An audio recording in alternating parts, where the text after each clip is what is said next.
자, 그러면 조성은 씨의 그 이후의 행보가 논란인데 이 행보의 논란이 앞서서 여러분들이 의견 주신 것과 맞물려서 의혹으로 번지고 있는데요. 자, 요 장면입니다. 이 장면을 주목해 주십시오. 아까 김소영 교수님께서 언급하신 부분인데 좀 더 자세히 설명드릴게요. 제보자가 한동수 대검 감찰부장에게 직접 다이렉트라고 하잖아요. 다이렉트로 전화를 겁니다. 그리고 의견을 교환한다. 이례적이다. 언론들이 이렇게 씁니다. 제보자가 검사장급에게 직접 전화 건다. 한동수 검사에 대해서는 추미애 법무부 장관 시절 윤석열 감찰 수사를 밀어붙였다라는 평가가 언론에서 나오고 있기도 합니다.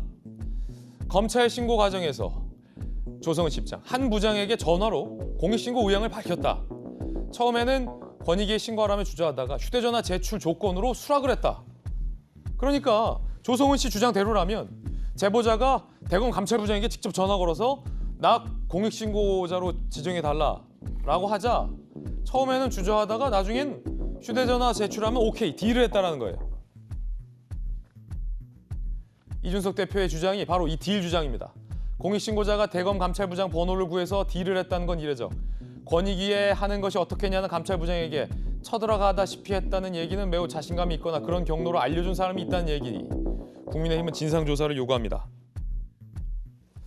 김수현 교수님께서 보시기엔 기자 출신이잖아요. 이 과정이 전 잘 모르니까 늘상 있는 겁니까? 누구나 대검 감찰부장에게 전화해서 나 공익신고자로 해주세요 라고 하면 지정되는 겁니까?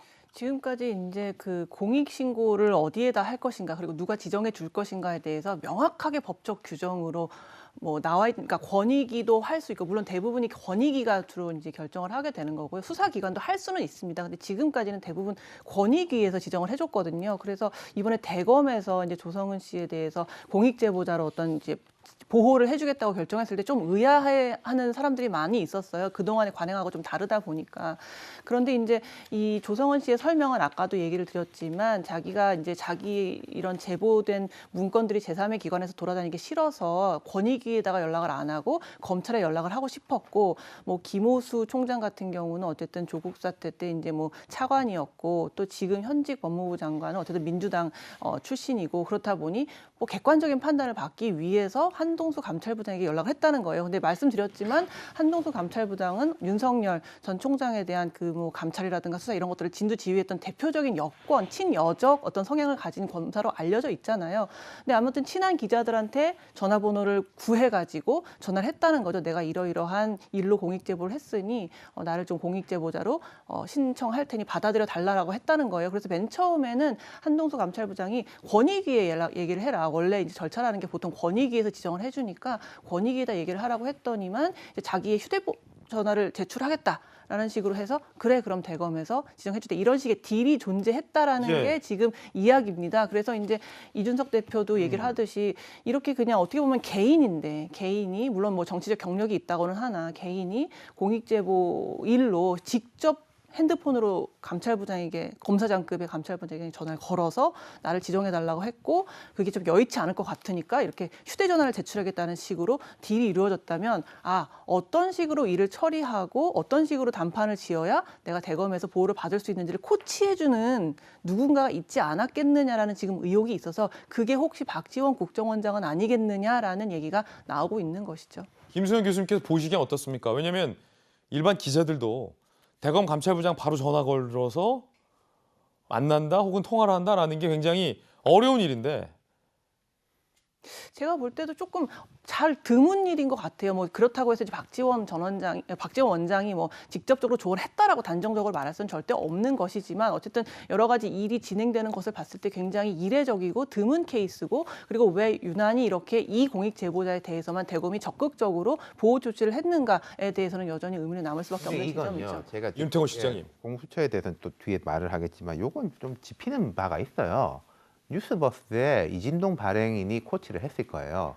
왜냐하면 이진동 발행인은 이 시스템에 대해서 아주 잘 알고 그리고 사실상 결과적으로 오보인데 공익 제보자로 대검 감찰부에서 됐습니다. 단독이라는 보도를 먼저 뉴스버스에서 하고 그 뒤에 이제 대검에서 또 뭐 문자가 오고 그다음 권익위에서 아니다. 우리만 권한이 있지 대검은 권한이 없다. 뭐 이렇게 오갔어요. 그래서 제가 생각했을 땐 그리고 이진동 발행인이 만약에 이 자기에 대한 제보자를 코치를 했다면은 그건 뭐 부도덕하거나 뭐 불법적인 일은 아니고 충분히 그 제보하고 보도한 이후에는 제보자하고 언론사가 그 협업, 코웍을 해가지고 이렇게 저렇게 할 수 있으니까 저는 이제 뭐 여기에 간 거는 아마도 이진동 발행인의 어떤 조언과 이런 협조가 있지 않냐 싶고 문제는 좀 공수처 쪽인 것 같긴 해요. 예, 추정입니다. 자, 그런데 궁금한 건 박지원 대변인 검찰이 수사를 하는 과정에서 이분을 공익신고자로 지정해 줘야겠다는 필요성에 의해서 지정을 한 줄 알았는데 그리고 이분의 의사도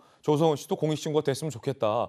뭐 통상은 그런 절차잖아요. 아니면 개인 제보자가 검찰 수사관이나 하다못해 뭐 검사 누구에게 공익신고를 했으면 어떻겠냐라고 하면 이 검찰 수사관이나 검사가 보고 절차를 밟아서 대검 감찰부장에게 공익신고자로 지정해달라는데 어떨까요? 그렇다 하더라도 이건 우리 권한이 아니라 권익위 권한이다. 권익위 한번 의뢰해보자. 라고 하는 것이 제 통상적인 상식인데 권익위는 패싱이 되고 아예. 그렇죠? 제보자가 검찰 수사관이나 검사를 통해서 한 게 아니라 바로 대검 감찰부장에게 전화를 걸어서 대검 감찰부장이 콜한 이 절차가 굉장히 이례적이라고 생각되고 조성은 씨 주장대로라면 내가 법무장관한테 전화할 수도 있었고 검찰총장에게 전화할 수도 있었지만 두 사람한테 하면은 논란이 생길까 봐 제꼈다, 패싱했다라는 거잖아요.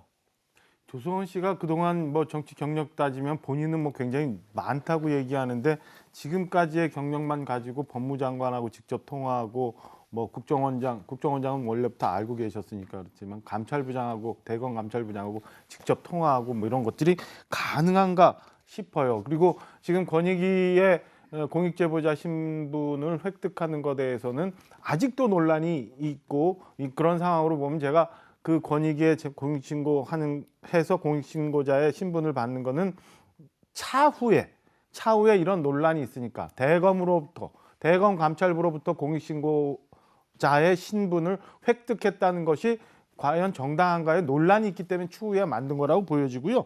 일단은 아무도 일단 한동수 대검 감찰부장은 조성은 씨의 번호를 몰랐을 거예요. 모르는 번호가 나한테 전화가 왔다? 그거를 직접 받아갖고 확인을 해주고 저렇게 공익 제보자의 신원을 금방 줄 수 있나? 저는 이해가 안 되는 부분이고 차후에 뭐 핸드폰을 줄 테니까 바로 해주겠다고 해서 며칠 만에 공익신고자의 신분을 획득했다? 이런 것도 어디선가 조력이 있었다고 저는 보여지거든요. 그러니까 지금 말씀하시는 것처럼 우리 윤 실장님 말씀하시는 것처럼 그냥 조언이나 아니면 가이드를 해준 게 아니라 어딘가에 조력이 있으니까 저렇게 단기간 내에 공익신고 제보자의 신분을 획득할 수 있었고 대검 감찰부장과 직접 통화할 수 있었던 것 아닌가라는 생각이 들고 여기 하나 또 문제가 되는 건 뭐냐면 여전히 조성은 씨는 손윤성 검사가 저 고발장을 작성했다는 증거를 내가 가지고 있고 곧 물증을 제공하겠다고 하는데 대검 감찰부에 가갖고 이 사건의 진상을 다 밝혔다고 하고 모든 자료를 줬다고 하는데 아직도 무언가 그럼 감추고 있는 게 있는 거예요. 그럼 사실을 진상을 규명하고자 공익제보자가 된 건지 아니면 어디선가 윤석열 후보를 음해하기 위해서 그런 정치적 목적을 가지고 언론에 기사를 만들어내고 이후에 이거를 사건을 키우기 위해서 공익제보자 신분을 얻고 뭐 아직도 이런 식으로 무언가에 더 플레이를 할 것이 남아있는지 이런 의문도 하나 들고요. 지금이라도 그건 모든 거 제공을 했었어야죠. 마지막 이진동 발행인가에 문제가 있는데 본인은 또 어제 그런 얘기를 해요. 이 자료에 대해서 그러니까 국민의힘에 제공하지 않았다라고 얘기는 합니다만 최초의 뉴스버스는 조성은 씨가 그 자료를 김웅 의원으로부터 받아서 당에 제공했다고 하면서 보도가 커진 거예요. 스스로도 지금 굉장히 얘기가 오락가락하고 있어요. 저는 어디까지가 조성은 씨가 얘기하는 게 진실인지 잘 모르겠고 지금 윤석열 후보가 진짜 이 사건의 입구인지 아니면 조성은 씨를 포함한 그 주변에 있는 누군가가 진짜 입구인지 저는 아직도 혼돈스럽고 오히려 이쪽이 더 큰 입구 아닌가라는 생각이 점점 짙어지는 상황입니다. 자, 박정화 전 대변인의 개인적인 의혹과 추정이라는 말씀 드리겠고 야당이 제기하고 있는 주장과 상당히 유사한 측면도 있는데요. 여당은 이 의혹에 대해서, 야당의 의혹 제기에 대해서 이런 입장입니다. 여당, 민주당의 입장도 준비돼 있습니다. 정치검찰의 고발 사주 과정에 전혀 관여한 바 없는 국정원장까지 끌어들여 황당한 물타기를 시도하고 있는 것으로 보입니다. 스스로 수사를 통해서 진실을 밝혀달라고 촉구해왔던 만큼 당당하고 성실하게 수사를 받기를 바랍니다.